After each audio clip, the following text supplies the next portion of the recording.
On entend tout et n'importe quoi sur le nudge, mais la définition, c'est tout simplement tous les mécanismes qui aident un individu à passer de l'intention à l'action en se basant sur les biais cognitifs. Ça veut dire que l'intention de changer est préexistante. Ça, c'est hyper important. Et la deuxième partie intéressante de la définition, c'est les mécanismes basés sur les biais cognitifs. Un nudge, il faut savoir exactement sur quel biais cognitif ça joue et être capable de mesurer l'avant-après, le changement de comportement. Les entreprises les plus performantes seraient-elles celles qui bâtissent la capacité d'apprendre plus vite que la concurrence? Je suis Cyril Ijard et avec la société nous avons décidé d'aller à la rencontre de celles et ceux qui font l'entreprise apprenante. Responsables de la formation, DRH, directrices et directeurs d'universités d'entreprise, experts de la tech ou de la pédagogie, nos invités viennent partager leurs expériences, leurs apprentissages et leur vision du monde de la formation professionnelle et du développement des compétences. Au fait, c'est qui nous? Nous, c'est un collectif dont la mission est de faire des richesses humaines le moteur de performance des organisations. Et c'est grâce à nous que le podcast L'entreprise apprenante existe. Hello, j'ai une super nouvelle à vous partager. Nous, la société éditrice de ce podcast, organise l'Odyssée de l'organisation apprenante. Oui, une odyssée de une journée pour aller à la rencontre des meilleures pratiques, pour comprendre en profondeur la philosophie des organisations apprenantes, pour expérimenter des dynamiques d'intelligence collective et même être immergé dans le monde animal, véritable source d'inspiration pour nos organisations. L'Odyssée de l'organisation apprenante, c'est donc l'événement pour toutes celles et ceux qui souhaitent bâtir le futur des organisations. Cela se passe le 22 novembre 2022 à Paris. Les places sont limitées, donc foncez dans la description de l'épisode pour vous inscrire. Aujourd'hui, je reçois Alexia Cordier, CEO de 50, une solution SaaS de eDoing. Avec Alexia, on parle de la nécessité de la mise en action des collaborateurs pour faire évoluer à la fois leur comportement et leur état d'esprit. Alexia détaille donc les connaissances en sciences comportementales qu'ils ont mobilisées avec 50 pour générer le passage à l'action des collaborateurs. Avec l'aide des nudges, qu'elle définit avec beaucoup de clarté, chaque collaborateur peut être acteur de son propre changement. D'ailleurs, à l'ère de la permanence du changement dans les organisations, c'est une méthode qui va immanquablement prendre de l'épaisseur. Vous allez voir, cet épisode est d'une richesse assez inouïe, se transformant même parfois en cours de sciences comportementales. C'est passionnant. Bonne écoute.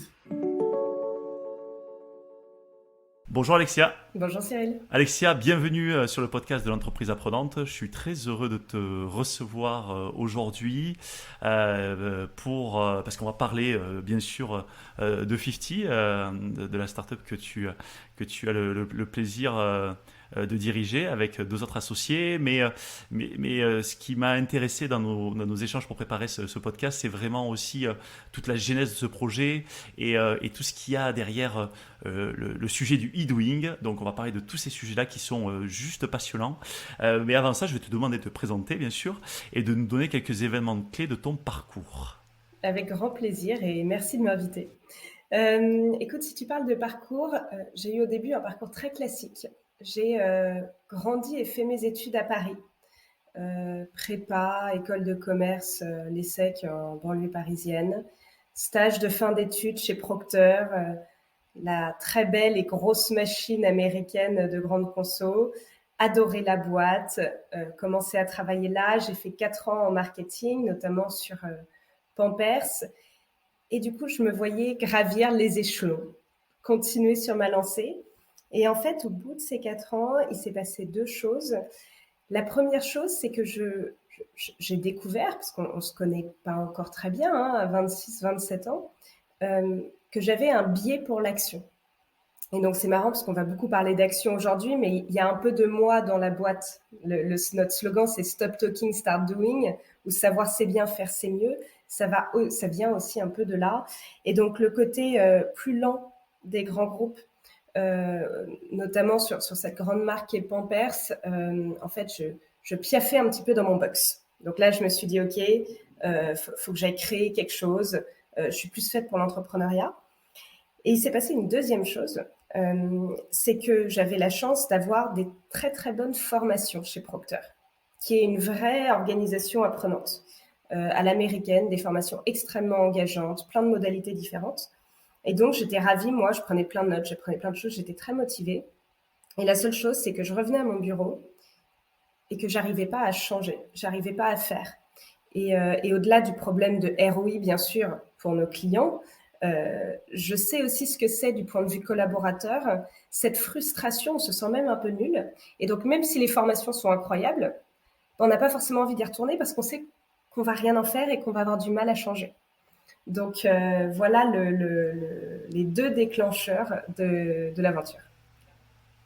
Ok, ah, c'est intéressant comment tu formalises je pense on l'a tous eu à un moment donné, le fait que tu rencontres quelque chose d'assez éloquent, brillant sur une formation, sur une conférence et tout ça, et que tu te dis, ouais, c'est génial, j'ai appris quelque chose qui est juste, qui m'élève, qui pourrait me transformer, et qu'ensuite tu reviens à ta condition de collaborateur et tu te dis, bah, en fait, non, je sais pas comment le mettre en œuvre, j'ai pas les outils, j'arrive pas à faire le lien, j'ai pas le temps. Et c'est vrai que c'est très frustrant en fait. Et je pense que ça nous arrive à tous de faire ça, d'avoir cette frustration en nous disant, waouh, ça a l'air de briller.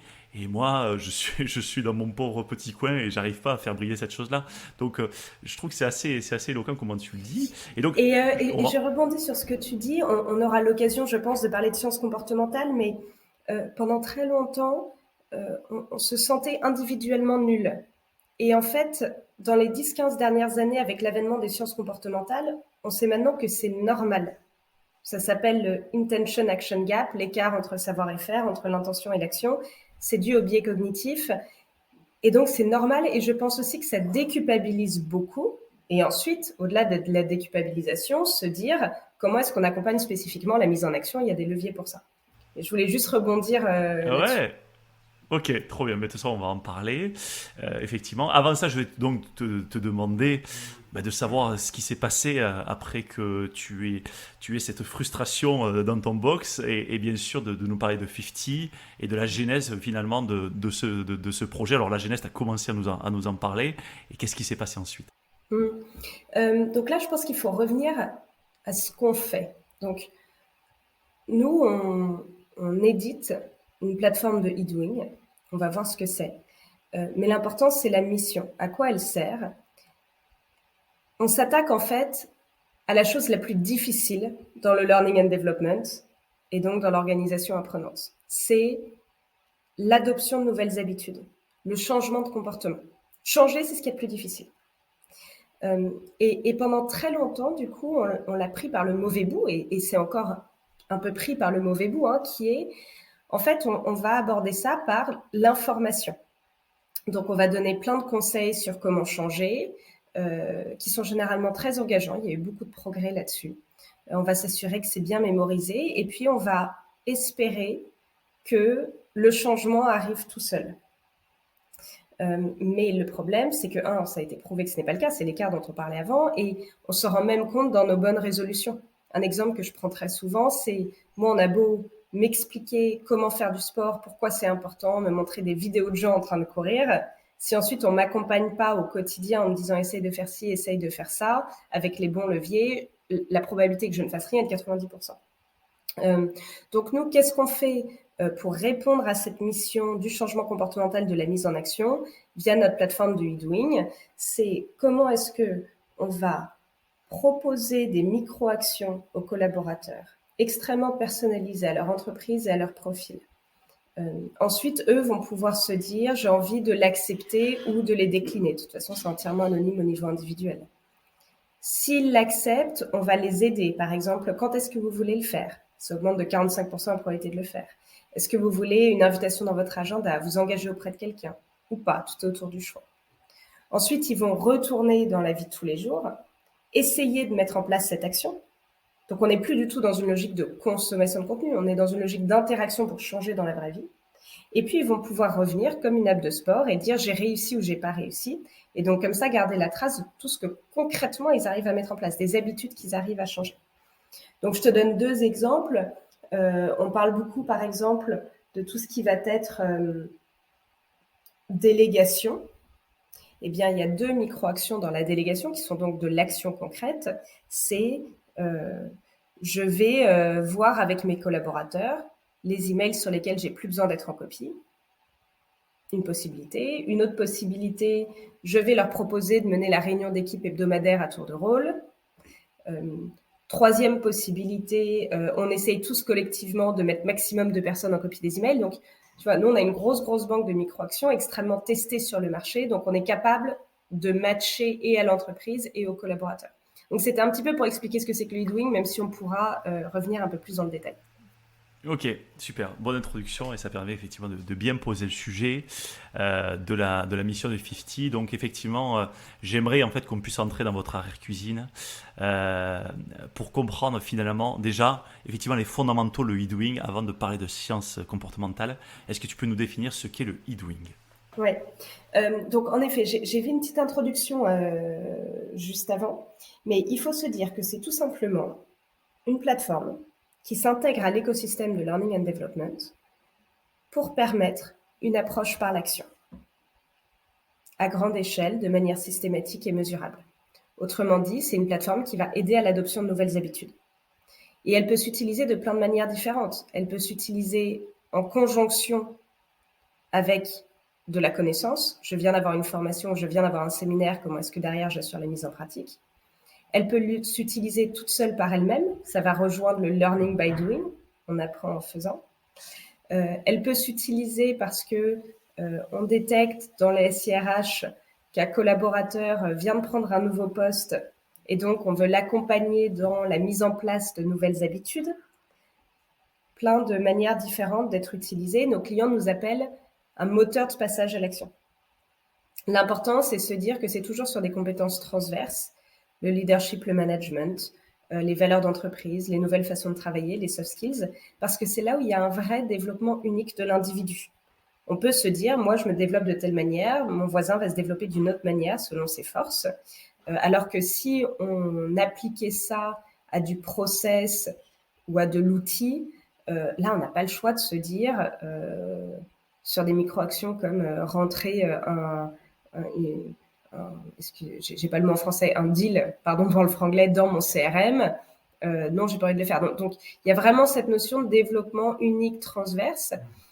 Et comment ça fonctionne le e-doing, tu en as parlé, c'est la conjonction des sciences comportementales, et notamment de la méthode du nudge, associée à la technologie, et notamment à l'IA, pour pouvoir être utilisée à très grande échelle.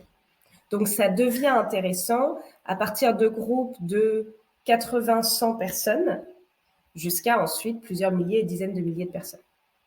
Tant qu'on est sur des petits groupes de 5-10, les sciences comportementales, elles peuvent s'utiliser sans digital. Voilà, on peut se nudger au quotidien, soi-même, essayer de nudger un peu les autres.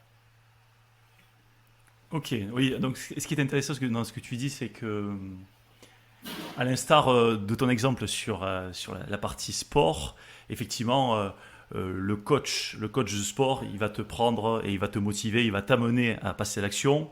Ok, 1 ça va, 2 ça va, 5 ça va, mais dès que tu commences à passer à 80 ou à des milliers, un coach de sport va pas pouvoir en fait aller entraîner tous ces gens-là. Donc je commence à comprendre effectivement la relation. Donc tu as parlé effectivement je de... pense, pardon, Oui, vas-y. aussi qu'il y a un point intéressant dans ce que tu dis, c'est notamment le cas pour tout ce qui est... On demande aux managers d'être manager coach. Ça, c'est possible à partir du moment où on leur demande d'avoir tous les trimestres ou même éventuellement tous les mois un rendez-vous de développement professionnel avec leurs collaborateurs qui dure une demi-heure à 1 heure selon la fréquence. Ça, c'est possible pour un manager. Ce qui n'est pas possible pour un manager, c'est tous les jours de donner ses conseils d'adaptation des comportements. Un manager peut pas dire à l'ensemble de son équipe tous les jours, ah tiens, j'aurais écrit ce mail un petit peu différemment pour avoir une meilleure communication, ah tiens, j'aurais engagé de telle manière dans une réunion pour être plus inclusive. Ça, c'est pas possible. On n'a pas un coach sportif tout le temps, tous les jours. Donc, comment est-ce que justement le manager coach a ce relais comportemental au quotidien pour ses collaborateurs? Et du coup, ça me fait venir aussi à un deuxième point. Tu as évoqué, on évoque ensemble le mot coach. On pourrait se poser la question de pourquoi on n'appelle pas le e-doing, qui est une catégorie qui s'est développée aux États-Unis d'ailleurs en même temps qu'en France et en Europe, là où nous, 50, on l'a amené, donc il y a 4-5 ans. Pourquoi on ne l'appelle pas coach digital? Pour moi, il y a 2 raisons. La première raison, c'est qu'on voit beaucoup d'outils qui se disent coach digital et en fait, on se rend compte que ça reste par exemple, du micro-learning. Ça va rester du savoir. Ça va être, je vais recevoir tous les jours des petits conseils. C'est top, Mais c'est du learning. Recevoir des conseils, malheureusement, on va le voir en parlant des sciences comportementales, ne va pas m'aider à passer à l'action. Voilà. Même si c'est micro et même si c'est engageant. Ça, c'est la première chose. Le terme est un petit peu galvaudé. Et puis ensuite, il y a une deuxième chose, c'est qu'il y a plein de collaborateurs qui ont la chance d'avoir des coachs. Et quand on a la chance d'avoir un très bon coach, parce qu'il y a de tout, c'est absolument génial. Et c'est des sessions qu'on peut avoir toutes les semaines, tous les mois. Mais ça reste encore beaucoup dans la prise de conscience, dans la projection. On ne va pas être au point de réussir à adapter ses habitudes au jour le jour, tous les jours de l'année, ne serait-ce que parce que voilà, ça coûte aussi son prix, hein, c'est normal. Donc voilà, c'est pour ça qu'on n'utilise pas ce mot-là. Je trouve que le mot qu'on utilise aujourd'hui pour les coachs définit un métier qui est très clair. Et d'ailleurs, il y a beaucoup de coachs qui nous utilisent en relais sur le terrain au quotidien. Et c'est pourquoi aussi le e-doing s'est développé avec cette appellation-là. Ok. Ce que j'en comprends, c'est que en fait, le coaching d'un côté, et je vais mettre à dessein la formation de l'autre, la formation classique, sont parfois, et pas tout le temps, tu l'as dit, des préalables en fait pour venir au e-doing qui permet en fait de pouvoir enclencher le comportement. C'est-à-dire le coaching va permettre une prise de conscience, la formation va permettre peut-être une prise de connaissance, de compétences, et ensuite le e-doing avec 50 vous permettre la mise en action pour pouvoir finalement transformer l'essai, comme on dit chez moi. C'est un peu l'idée, c'est ça? Alors oui et non. Oui, parce que en effet, le framework qui fonctionne le mieux pour le développement professionnel, c'est le framework Learn, Do, Share. Donc, comme tu dis, il y a de l'acquisition de connaissances, il y a de la mise en action, et le share, ça va tout être la partie prise de conscience, prise de recul, qui se fait notamment via du partage avec des pairs, ou des autodiagnostics, du mentoring, du codev, il y a plein de choses autour de ça. Et d'ailleurs, pour la petite anecdote, si le do n'est pas accompagné, il y a seulement 12% de ce qu'on a appris qui est effectivement mis en pratique.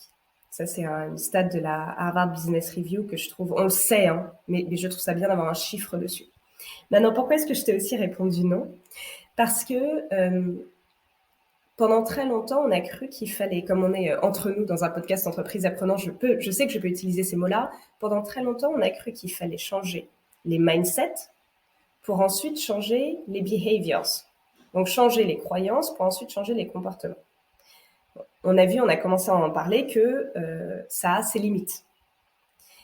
Et en fait, on s'est rendu compte que on peut aussi aider à changer les comportements pour changer les mindsets. Et en fait, ça semble extrêmement logique. C'est-à-dire, c'est parce que, par exemple, je vais commencer à donner des feedbacks, donc je vais être dans le comportement, je vais faire, que je vais changer ma croyance sur le feedback. En fait, je vais me rendre compte qu'il y a plein de choses positives, etc.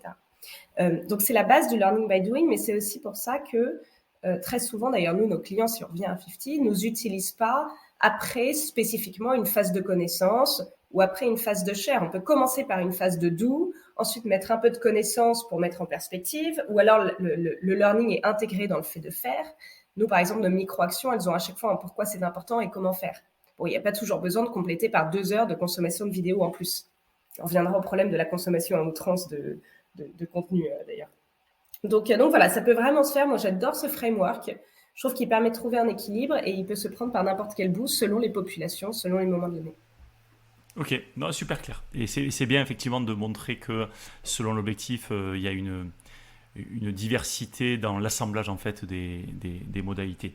Alors tu as parlé effectivement et tu as commencé à tourner autour sur la partie sciences comportementales, et je sais que vous êtes beaucoup appuyé sur tout ce qui a été fait par la recherche, par des enseignants chercheurs sur les sciences comportementales et notamment sur les nudges.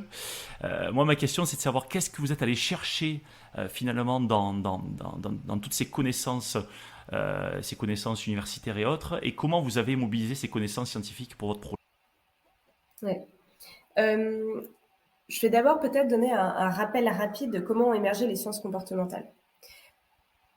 On est tous pétris historiquement de ce qu'on appelle l'économie classique, qui a été théorisée par les économistes classiques de la fin du 19e, notamment Adam Smith, le père de la théorie des marchés, la loi de l'offre et de la demande. Et ils ont posé, les économistes classiques, une hypothèse de base pour que toute leur théorie fonctionne, pour que toute l'économie classique fonctionne. C'est que l'homme est 100% rationnel. Qu'est-ce que ça veut dire, quelqu'un de 100% rationnel? Ça veut dire qu'il suffit de lui donner la bonne information et il va adopter le comportement qui va de soi au regard de cette information. C'est une hypothèse, autrement dit, elle n'a jamais été prouvée. Et d'ailleurs, très rapidement, 50 ans plus tard, milieu du XXe siècle, il y a les tout premiers économistes comportementalistes, même s'ils ne s'appelaient pas encore comme ça à l'époque, qui observent, tout simplement, avant même de faire des expériences, et qui disent, à mon avis, il y a un truc qui est faux dans cette hypothèse, parce que on a plein de comportements qui sont complètement irrationnels. Donc, on ne tient pas ces bonnes résolutions, c'est-à-dire qu'on a la bonne information et on n'adopte pas le bon comportement, et encore pire, celui qu'on souhaiterait. Les médecins fument, donc ils font quelque chose qui les tue. Moi, l'exemple que j'adore prendre, c'est quand on aime, on met les intérêts de l'autre personne avant les siens propres. Donc ça fiche en l'air la théorie des marchés. Donc ça, c'est le milieu du XXe. Il a fallu attendre un grand monsieur qui s'appelle Daniel Kahneman, dont tu as peut-être déjà entendu parler, prix Nobel d'économie 2002, pour prouver que l'homme est malheureusement, je suis désolée de le dire, à 95% complètement irrationnel. C'est-à-dire que ça ne sert à rien de donner de l'information pour générer un comportement. Le comportement génère par plein d'autres raccourcis absolument pas rationnels. Et deuxièmement, expliquer pourquoi tous ces raccourcis sont dus à plein de biais cognitifs. Donc d'ailleurs, je fais une parenthèse ici, à nouveau, on est entre nous. C'est pour ça que dans tout ce qui est diversité et inclusion, on forme au biais cognitif. Pourquoi? Parce qu'on a tous l'intention d'avoir une société plus inclusive et nos comportements ne sont pas raccords à cause des biais cognitifs. Donc on se dit, on va former au biais cognitif. Et le seul problème, c'est qu'on connaît nos biais cognitifs, donc ça c'est top, mais ce n'est pas parce qu'on les connaît qu'ils partent. Donc ça ne suffit pas, c'est bien de le faire, mais ça ne suffit pas. Ce qu'il faut, c'est accompagner spécifiquement la mise en action.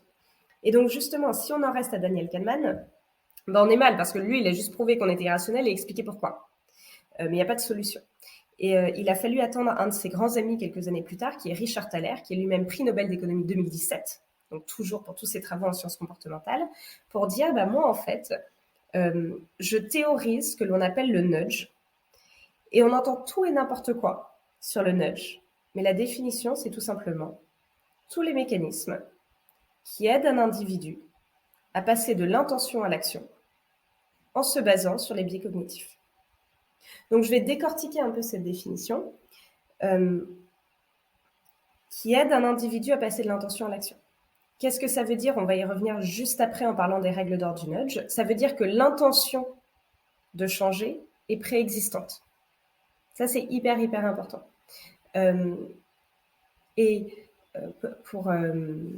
Pour donner un exemple sur une population de 100 personnes dans le développement professionnel, sur par exemple comment être un meilleur manager, vous allez toujours avoir 15% des personnes à un bout du spectre qui ont envie de changer et arrivent à changer toutes seules, qui se nudgent elles-mêmes en fait, inconsciemment ou consciemment. Généralement, c'est les coachs qui arrivent à se nudger eux-mêmes.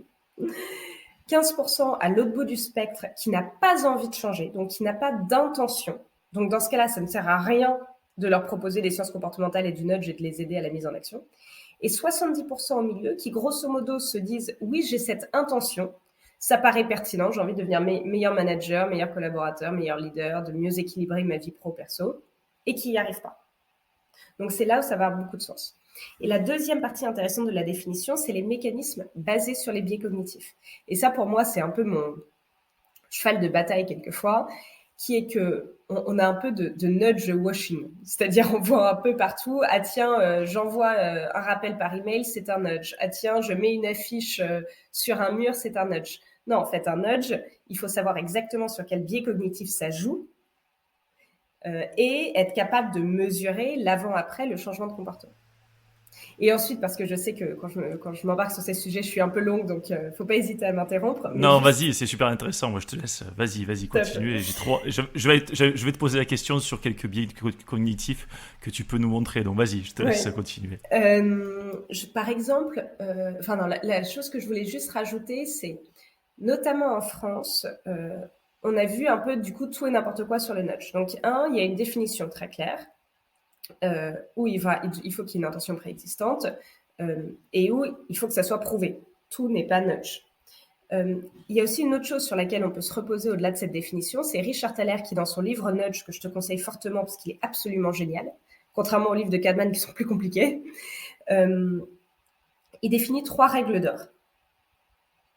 La première règle d'or du nudge, c'est que ça doit être transparent. C'est-à-dire que si tout d'un coup, il fallait prendre un mégaphone et dire à tout le monde « on est en train de vous nudger pour vous aider à passer à l'action », que tout le monde soit très heureux avec ça. Tout le monde dise « bah oui, c'est top ». Donc pour prendre des exemples de nudge connus qui ne s'appliquent pas au développement professionnel dans les organisations, c'est par exemple le fait de rendre les escaliers à côté des escalators beaucoup plus fun, ludiques, beaux, pour encourager à prendre les escaliers. On prendrait un mégaphone en disant « regardez, on a rendu les escaliers plus beaux parce que vous avez envie de monter les escaliers et souvent vous avez la flemme de le faire », tout le monde serait content. Donc 1, transparent. 2, il faut que ça soit facultatif. On doit pouvoir éviter de passer à l'action sans que ça nous coûte. Donc là, à nouveau, par exemple, si on prend l'escalator plutôt que les escaliers, il ne va rien se passer. C'est bien un nudge. Et pour te donner un exemple par rapport à 50 ou e-doing dans les organisations, ce que fait la personne sur 50 est toujours entièrement anonymisé. Donc, ni manager ni RH ne peut savoir ce qui se passe au niveau individuel. Donc, il n'y a pas de risque à ne pas faire l'action si on n'a pas envie de la faire. Et le 3e point, c'est qu'il faut que ça soit gagnant-gagnant. Donc, gagnant pour la personne qui nudge et pour l'individu qui est nudgé. Et quelquefois, ça peut être la même personne. Hein. À nouveau, on peut se nudger soi-même. Donc ça, c'est important aussi. Et c'est pour ça d'ailleurs que toutes les notions de nudge marketing, moi, je considère que c'est un contresens. Parce que la 3e règle d'or de ces gagnants-gagnants, je ne suis pas sûre que ça soit gagnant pour moi d'acheter quelque chose plus cher parce qu'on a appliqué sur moi le nudge du entrée milieu haut de gamme, qui repose d'ailleurs entre nous sur le biais d'ancrage. Voilà, je voulais mettre ces 3 règles d'or sur la table. Ouais, non, mais c'est super intéressant, effectivement. Je renvoie les auditeurs à ce fabuleux exemple du piano, je crois que c'était à Amsterdam, hein, dans une sortie, c'est une bouche de métro, me semble-t-il, qui est, je pense, l'exemple consacré pour le nudge, mais comme tu l'as dit, qui effectivement n'empêche pas les gens, hein, tous les gens étaient largement consentants de pouvoir marcher sur monter ces marches et pouvoir finalement faire une petite mélodie plutôt que de prendre un escalator qui lui ne faisait pas de mélodie. Donc c'est effectivement un exemple intéressant que tu illustres bien avec cette théorie. Et voilà. Et donc effectivement, merci pour ça. Alors avec tout ce que tu as dit, ce que je vois, c'est que finalement tout ça est très récent en fait, même au niveau de la recherche. C'est-à-dire que j'ai l'impression qu'on est au début. Et tu vois, et que vous avez pris finalement des premières. Au début, à la fois, ça fait 50 ans qu'il y a des gens, que des personnes ont remis en cause l'esprit de rationalité, hein, sachant que pendant ce temps, il y a plein de marketeurs depuis 80 ans qui l'ont bien remis en cause sans en faire une théorie. Et par contre, ça fait que quelques années, dizaines d'années, qu'il y a des gens qui ont vraiment théorisé la chose, qui l'ont prouvé. Donc, ce qui fait que vous êtes très très proche de j'ai envie de dire, de la genèse de la recherche. C'est assez je trouve ça c'est assez intéressant parce que souvent on voit que il y a des technos qui viennent chercher des théories qui sont beaucoup plus anciennes. Donc comment vous travaillez avec ça? C'est-à-dire que vous, ça fait quand même quelques années que vous êtes né. Je suppose que vous vous intéressez encore beaucoup à ça au quotidien. Comment vous vivez avec l'évolution de la recherche sur ces sujets-là? Ouais. Tu as un super point, qui est qu'en fait, on a eu de la chance, c'est que les sciences comportementales, donc début des années 2000, sont apparues du coup au même temps que le boom technique, et notamment le boom lié à savoir utiliser des données via l'intelligence artificielle. Donc ça veut dire qu'on a pu en même temps découvrir les sciences comportementales et très vite se dire qu'on peut les appliquer à très grande échelle en les associant à la technologie. Donc ça, c'est la beauté de la chose. Il y a des théories qui datent d'il y a 100 ans, et donc c'est que depuis 10-15 ans qu'on se dit « Ah ben en fait, on peut les appliquer à l'échelle ». Et d'ailleurs, ce que j'adore avec les sciences comportementales, c'est qu'elles ont été théorisées, prouvées, fouillées récemment, mais la méthode des petits pas du Kaizen est quelque chose que intuitivement on sait qui fonctionne depuis très longtemps. Donc comment est-ce que on associe les sciences comportementales et la technologie? En fait, ce qu'on va faire, c'est qu'on va prendre toutes ces études, alors par exemple du Stanford Behavioral Lab, mais il y a des études, des très belles études aussi qui sont faites en France. Par exemple, nous, notre première employée est une doctorante, elle est toujours chez 50, est une doctorante en sciences comportementales digitalisées. Donc, on prend toutes ces recherches-là et, par exemple, on va découvrir que le nudge d'implémentation d'intention fonctionne très bien. Qu'est-ce que c'est que le nudge d'implémentation d'intention? C'est tout simplement la planification. C'est le fait que si tu as envie, dans une réunion, de faire quelque chose d'un peu différent, par exemple d'essayer d'intervenir dans les 10 premières minutes si tu es timide. Et si on te demande, c'est quand cette réunion, donc quand est-ce que tu vas essayer de le faire, tu vas du coup nous dire, ou dire à Fifty par exemple, bah, c'est demain à 14h. Et comme tu l'auras visualisé dans ta tête, si tu ne le fais pas demain, tu seras en dissonance cognitive avec la promesse que tu te seras faite à toi-même. Donc ça, c'est un biais sur lequel on joue. Et donc, c'est pour ça qu'on est capable de montrer que quand tu planifies, quand tu implémentes ton attention, ça augmente de 45% la probabilité que tu le fasses. Donc, tu vois, on a pris toutes ces recherches sur l'implémentation d'intention et on se dit, OK, comment est-ce qu'ensuite on le productise, on le met dans le produit. Je te donne un autre exemple avec un biais bien connu qui est le biais du comportement moutonnier. Si j'ai une grosse transfo typiquement sur le feedback et que je vois personne faire du feedback, je vais me dire je veux surtout pas me mettre en risque, je veux surtout pas du coup commencer à le faire. Mais si tu commences à dire bah en fait la micro-action de donner un feedback constructif a été fait 50 fois, 100 fois, 150 fois, etc. Petit à petit en fait les personnes vont se dire ah bah c'est bon en fait je vais pas me mettre en risque d'essayer de la faire moi aussi. Donc ça c'est un nudge aussi qui est bon. Donc voilà comment on le productise. Et donc comment est-ce qu'on le fait? On a bien sûr notre recherche en interne, ça c'est extrêmement important pour nous. Et puis ensuite, on a la chance d'avoir dans notre comité d'experts Olivier Siboni, qui a été un de nos tout premiers investisseurs, qui aussi nous guide sur ces sujets-là. Olivier Siboni, que tu connais peut-être, qui notamment vient d'écrire un excellent livre avec Daniel Kahneman qui s'appelle Noise, donc qui est toujours sur les sciences comportementales. Ok, alors ça m'appelle une question, parce qu'on va retourner dans votre arrière-cuisine là, parce que ça m'appelle une question. C'est-à-dire que finalement, ce que vous faites chez 50, c'est ouvrir la porte dans les organisations de tous les bloqueurs, on va dire, du changement, hein, de toutes les actions qui ne se font pas, de les relier en fait à toute la roue. Alors, je sais pas si je l'appelle la roue parce qu'il me semble que sur les biais cognitifs, il y en a au moins 80, peut-être qu'il y en a beaucoup plus. 150, ça dépend des roues. Voilà. Hein, il y a une roue, voilà, exactement. Il y a des familles, hein, me semble-t-il. Voilà. Vous allez chercher finalement les liaisons entre les biais cognitifs et cette action qui doit être mise en œuvre afin ensuite de proposer une micro-action avec des nudges qui permettent en fait le passage à l'action. C'est finalement ça. Je simplifie, hein, mais c'est un peu ça. Non, j'allais même dire c'est même un peu plus simple que ça. Ce que l'on va faire, c'est les 3 étapes dont j'ai parlé rapidement tout à l'heure. La première étape, ça va être le nudge le plus important, c'est de transformer tous les grands comportements transverses dans les entreprises. Donc par exemple les leadership models, le contenu d'une formation, les objectifs pédagogiques, en micro-actions. Et nous, on a une grosse banque de 3000 micro-actions.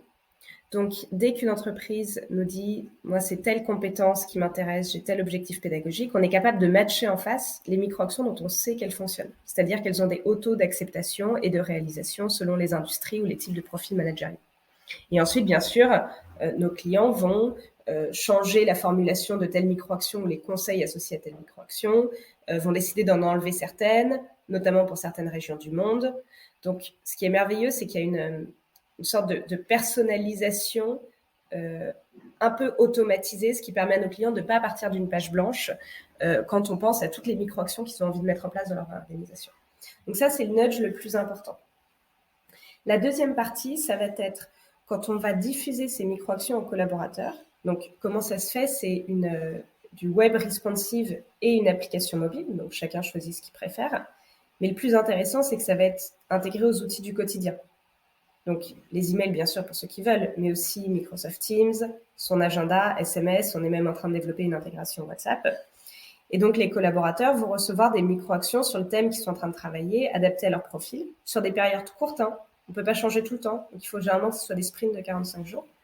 Et ils vont pouvoir se dire, j'ai envie de le faire ou j'ai pas envie de le faire. Rien que ça, c'est un nudge hyper puissant. Donc, tu vois, qui a été productisé.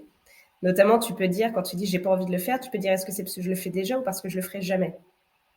D'ailleurs, je le fais jamais, c'est de la très bonne data au niveau collectif. Quand on dit à nos clients, voilà, jamais au niveau individuel, mais au niveau collectif, cette action-là, elle a été. Il y a plein de personnes qui ont dit je le ferai jamais. On pensait en chambre qu'elle était évidente, mais en fait, elle l'est pas. Donc, on peut même itérer sur la stratégie globale de learning and development. Mais dire surtout je ferai pas quelque chose, plutôt que de faire l'autruche en le posant pas, permet de renforcer ce qu'on va effectivement faire. Ou par exemple, un autre exemple, quand on propose ces micro-actions aux collaborateurs, on les propose toujours par 2. Pourquoi ? Parce que si on n'en propose qu'une, la réaction c'est oui ou non, donc il y a pas mal de chances qu'on passe pas à l'action. Si on en propose 40, on va retomber, et j'aurai l'occasion d'en parler, c'est un peu mon dada, on va retomber dans de la consommation cognitive. On va regarder toutes les micro-actions et se dire oui, non, je like, je partage, je mets sur un forum, et puis on va poser son portable et rien en faire. Donc, ça, c'est encore un type de nudge qu'on a. Ensuite, si le collaborateur accepte, on va lui dire est-ce que tu veux un rappel la semaine prochaine à tel moment ? Donc, à nouveau, un type de nudge lié à l'implémentation d'intention. Puis, on va lui demander est-ce que tu veux t'engager auprès de Cyril et Alexia ou pas ? Mais si on est dans une petite cohorte, par exemple, de codev, ça peut être intéressant de le faire. Donc, tout ça pour donner l'exemple des plus de trentaines de nudges qu'on a dans le produit qui sont mises à disposition, du coup, des collaborateurs pour les aider à réaliser toutes ces micro-actions. Est-ce que c'est un peu plus clair ? Oui, tout à fait, c'est super clair. Et puis, t'es venu chercher, par exemple, des sujets de cohorte, des sujets de collectif, que je trouve très intéressant parce qu'on sait que on apprend jamais tout seul finalement, qu'on apprend. Enfin, je crois que je me rappelle plus de la proposition qui apprend. On apprend toujours tout seul, mais jamais sans les autres. Voilà, c'est ça. Et en fait, on sait que dès qu'on on apprend avec les autres, il y a déjà un engagement qui est beaucoup plus fort parce qu'on a envie d'être dans le collectif, on a envie pour les autres d'avancer, de continuer. Donc c'est vrai que ça c'est assez intéressant. D'ailleurs, ça m'amène la question sur voilà. J'ai le sentiment que donc 50 c'est un véritable c'est un outil de transformation douce qui part de l'individu mais qui va vers le collectif, tu viens de le dire, et dans ce contexte on est quand même dans un contexte de changement permanent, et là on se rend compte dans une ère post-Covid où le changement permanent il se voit sur les marchés, il se voit sur le turnover, il se voit sur les mobilités, voilà, ça bouge énormément, il faut se remodeler en permanence. Comment en fait 50 contribue à rendre les individus et surtout les organisations apprenantes? Je vais répondre à ta question, et juste avant, je vais rebondir sur ce que tu as dit avant, sur le collectif. En effet, il y a 3 choses qui sont intéressantes. La première, c'est que la beauté du changement, c'est qu'il est visible. Contrairement à la connaissance qui est dans ta tête si tu ne le partages pas. Donc, il y a quelque chose d'assez épatant et notamment nos clients le remontent quand ils utilisent 50 sur des grosses populations, c'est qu'en fait, il y a une émulation qui se crée naturellement. Donc, c'est bien sûr, si via l'outil, quelquefois, on décide de s'engager pour s'encourager à passer à l'action sur quelque chose qu'on a décidé de faire, mais aussi le fait de voir en fait les comportements qui changent va créer une émulation naturelle. Donc ça, c'est une chose. La deuxième chose, c'est que en effet, même si c'est un outil avant tout individuel, on a très souvent des clients qui utilisent le e-doing pour communiquer sur justement qu'est-ce qui est en train de changer dans l'organisation et qu'est-ce qui n'est pas en train de changer. Et c'est souvent d'ailleurs un peu plus concret que les sondages, qui sont très bien, mais il y a ce côté, par exemple, s'il y a eu un séminaire de début d'année où on s'est dit c'est par là qu'on veut amener l'organisation, dire 3 mois plus tard, écoutez, c'est surtout ces micro-actions-là qu'on a réussi à faire, on a réussi à le faire tant de fois, surtout dans telle région du monde, et ça c'est plus difficile, c'est extrêmement concret, et donc c'est à ce moment-là, c'est avec ces datas agrégées au niveau collectif qu'on ramène aussi l'outil au niveau collectif. Et ensuite, la troisième chose, c'est plus une conviction personnelle, et je serais ravie d'en débriefer, de creuser le sujet, c'est que très souvent, nous, on se demande, quand nos utilisateurs, donc les collaborateurs de nos clients passent à l'action, donc on aime bien que ça soit sur des campagnes de 45 jours plusieurs fois par an, à nouveau pour délimiter le changement, et on se dit souvent, quelquefois on a des demandes de Est-ce qu'il faut faire un débrief une fois par semaine avec un formateur 30 minutes pour se dire quelle micro-action on a réussi à faire ou pas? C'est comme le sujet du manager coach qu'on avait avant. Débriefer avec un formateur tous les 30 jours, 45 jours sur qu'est-ce qu'on réussit à faire ou pas, c'est top. Il y a cette partie share du framework Learn, Do, Share qui est super. En revanche, débriefer toutes les semaines 30 minutes sur ce qu'on réussit à faire ou pas, c'est hyper lourd pour les collaborateurs finaux, il ne faut pas se mentir. Et puis, deuxièmement, le but, c'est quand même de développer des habitudes et d'être autonome sur ces habitudes. Donc, en fait, il y a bien un moment où il faut aider à les lâcher, les collaborateurs. Donc, voilà, moi, je ne suis pas forcément pour suivre le passage à l'action comme du lait sur le feu. Laissons-leur le temps de faire, d'expérimenter, débriefons de temps en temps. C'était juste pour rebondir sur cette notion de cohorte.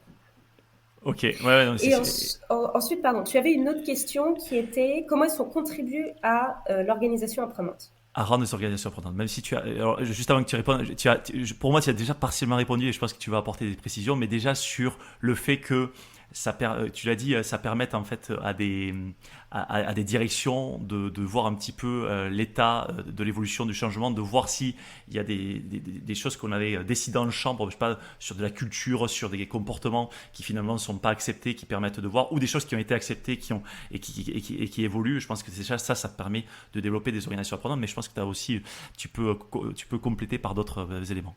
Ouais. Pour revenir sur ce que tu dis, je pense qu'en effet, le plus gros point de comment est-ce que le e-doing permet l'organisation apprenante, c'est parce qu'on va permettre ces choses qui sont un peu le serpent de mer du learning and development, qui sont maintenant possibles, qui est un learning by doing à grande échelle, qui est l'ancrage comportemental, pas l'ancrage mémoriel, est-ce que je me souviens, mais là, c'est pas parce que je me souviens que je fais, mais l'ancrage des comportements, et c'est en effet donc la mesure de ce qui change ou ce qui change pas, et donc c'est le troisième niveau de la pyramide de Kirkpatrick qui mesure l'efficacité d'une formation, le transfert de connaissances en comportement. Donc ça, c'est certain, mais je pense qu'en effet, on en a parlé juste avant et ça commence à être un peu connu dans l'écosystème. Je pense qu'il y a aussi deux autres choses. Il y a une chose qui est, moi j'ai beaucoup de clients qui quelquefois viennent nous voir en disant on a besoin de cette mise en action et de l'ancrage comportemental, on a besoin du ROI et donc de la mesure, mais on a aussi un problème qui est que il y a une learning fatigue. Les collaborateurs, on aimerait bien qu'ils se forment, mais en fait, on se rend compte qu'ils en ont un peu marre.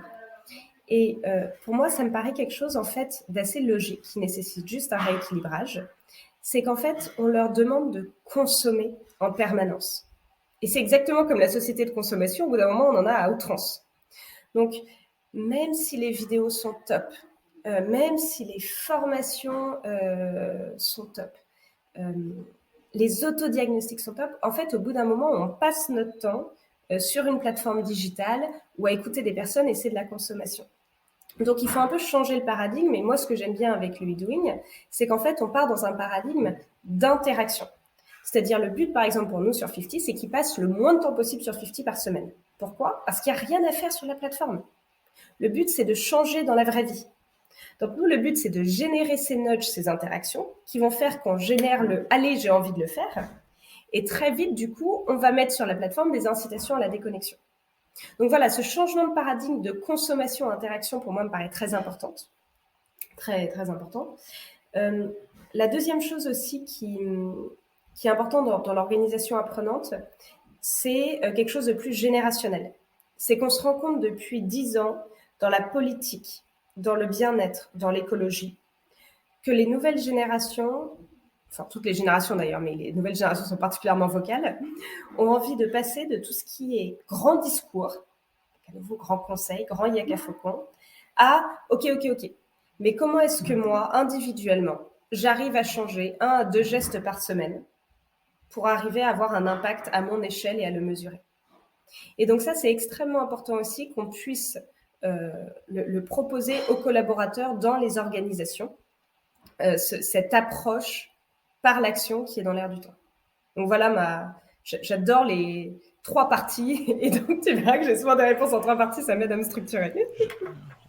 Ouais, on sent effectivement que tu as gardé tes années de prépa bien au chaud en termes de structuration de réponse. Bon, non, en tout cas, trop cool, super intéressant. Et c'est vrai que ce que tu dis sur je m'étais jamais fait la réflexion sur un peu l'hygiène de la connaissance, tu vois, le fait que finalement on a plus d'hygiène de la connaissance parce que la connaissance est partout et qu'on est presque comme pour le marketing, pour la publicité, hein, et je viens de là et je m'en suis sorti parce que je trouvais que ça devenait dingue, c'est qu'on est totalement assailli. Et finalement, cette hygiène, ce serait de revenir effectivement la connaissance au bon moment, en mode fragmenté, hein, sur lequel que je puisse digérer, plutôt que cette connaissance qu'on vient avaler et qui finalement on va faire une indigestion parce qu'on a trop de connaissances et en fait on a bien grossi en termes de connaissances, on n'a pas beaucoup grossi, on n'a pas beaucoup perdu de poids en termes d'action. Et c'est ce qui crée, j'en reviens un peu au début, c'est ce qui crée finalement cette frustration et c'est le fait de se dire je suis plein de connaissances et je suis vide Ça sert à quoi? d'actes. Ça Ça sert sert à à quoi, quoi? effectivement. Et Exactement. d'ailleurs, moi, je préfère que mes collaborateurs me disent j'ai lu 2 pages d'un bouquin sur le Customer Success, mais ces 2 pages, je suis en train de les mettre en action et je relirai 2 pages dans un mois, plutôt qu'ils me disent j'ai lu ce bouquin sur le Customer Success qui trône sur l'étagère dans le bureau et que je sais que ça ne sera pas mis en action. Complètement d'accord avec Ouais, toi. effectivement. Non, mais ça re-questionne effectivement vraiment la façon dont on doit aborder, non pas le sujet de la connaissance, mais le sujet finalement de l'évolution et du changement. Et voilà, et je trouve que tu as apporté vraiment des clés de lecture qui doivent nous questionner collectivement. Alexia, j'ai une dernière question. Euh, Quels sont les prochains challenges de 50, puisque vous êtes dans cette ère où les sciences comportementales évoluent, il y a des choses qui sont là depuis longtemps, des choses qui sont là depuis longtemps, les technologies évoluent, voilà, vous êtes passé à l'échelle, mais vous pouvez aller encore plus loin.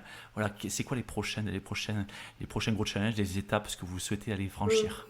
Bah, moi, c'est avant tout au service de notre mission. Ensuite, je pourrais te parler des étapes plus business, surtout qu'on vient de faire notre 2e levée de fonds, donc j'en parle pas mal en ce moment. Mais sur la partie mission produit, je pense que nous, on a la chance d'avoir amené le e-doing en France. On est leader de la catégorie qui est en train de se structurer.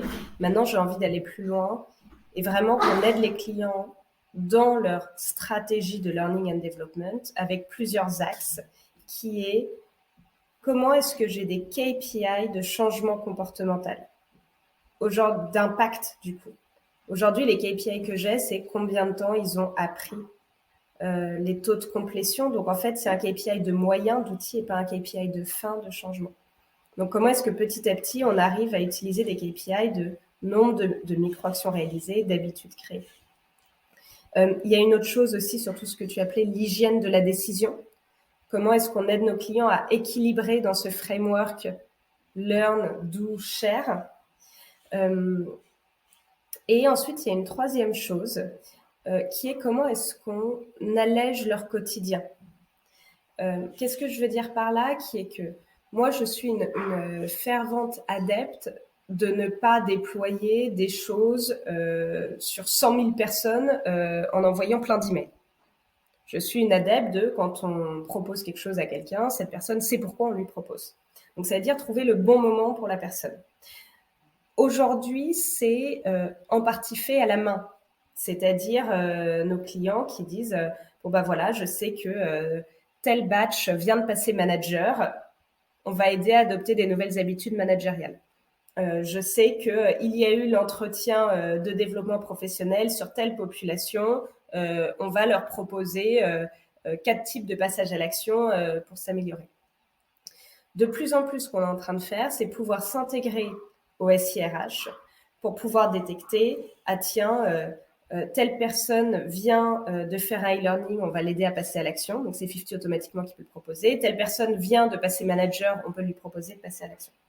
Donc, cette logique de, aujourd'hui, nos clients nous appellent moteur de passage à l'action, ils nous appellent aussi outil intégrateur des postures, parce que voilà, il y a plein de connaissances dans tous les sens, mais in fine, quand on agit, c'est une posture, hein, ça s'intègre dans une posture. Comment est-ce qu'on permet que ça soit de plus en plus intégré à leur quotidien sur tous les sujets? Ok, super clair. Et ouais, Et alors, pour finir sur ça, bon, tu adresses le sujet des KPI dans la formation. Alors là, si tu veux, c'est un des sésames de la formation, puisque ça fait plus de 40, je parle des 40 dernières années, pour parler que des 40 dernières années, depuis que la formation est obligatoire dans les entreprises où on est sur des KPI de moyens et qu'on n'a pas encore trouvé des KPI sans que ce soit de l'argent sonnant et trébuchant, en tout cas sur de changement comportemental. De changement comportemental, effectivement, et donc qui amène derrière des éléments de plus de performance et autres. Donc ça, c'est un élément assez important. Et donc c'est super clair. Et puis effectivement, le fait de pouvoir le lier dans le contexte de l'entreprise, encore une fois, le bon message au bon moment, au bon interlocuteur, hein, on revient à des choses très basiques, mais le fait de pouvoir finalement faciliter les choses, et je crois que tu as parlé pas mal de facilitation dans l'échange qu'on a eu. Je pense que ça, c'est un élément qui est aussi important pour que ça puisse être bien implémenté dans les entreprises et que ce soit efficient. Alexia, merci. C'était passionnant. J'ai t'ai écouté avec beaucoup d'attention. J'ai capté plein de choses et je suis très très très content d'avoir fait cet épisode, parce que je veux te le dire, derrière la start-up, on a vu que il y avait beaucoup de consolidation, de connaissances, il y a beaucoup de réflexion, et on sent que la réflexion elle est là à tout le temps, et qu'elle est continue, et que vous avancez. Donc je vous souhaite le meilleur pour la suite, et merci encore pour cette échange. Merci à toi et à bientôt.